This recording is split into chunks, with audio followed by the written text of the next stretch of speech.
আমি আল্লাহর বান্দা। এখন রবের যে রুবুবিয়াতের দায়িত্ব,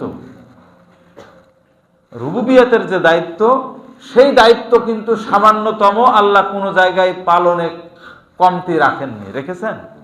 রাখেননি। আজকে আমরা যারা মসজিদে এসেছি, আমরা অক্সিজেন যে গ্রহণ করছি নিয়মিত স্বাভাবিক পন্থায়, ন্যাচারাল যে অক্সিজেন, এই অক্সিজেন সরবরাহ করতেছেন কে? একটু জোরে জবাব দেন, কে?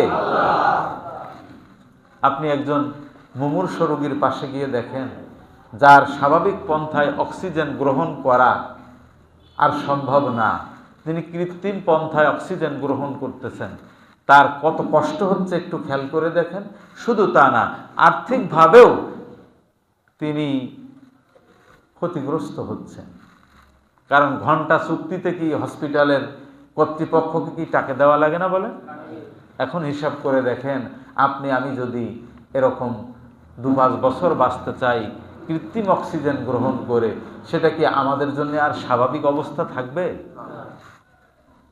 অথচ আল্লাহ সুবহানাহু ওয়া তাআলা যে কৃত্রিম না, তিনি ন্যাচারাল ভাবে যে অক্সিজেনের ব্যবস্থা করেছেন, এই অক্সিজেন কি জাতি, ধর্ম, বর্ণ, এটা কোনো ভেদাভেদ আছে নাকি বলেন?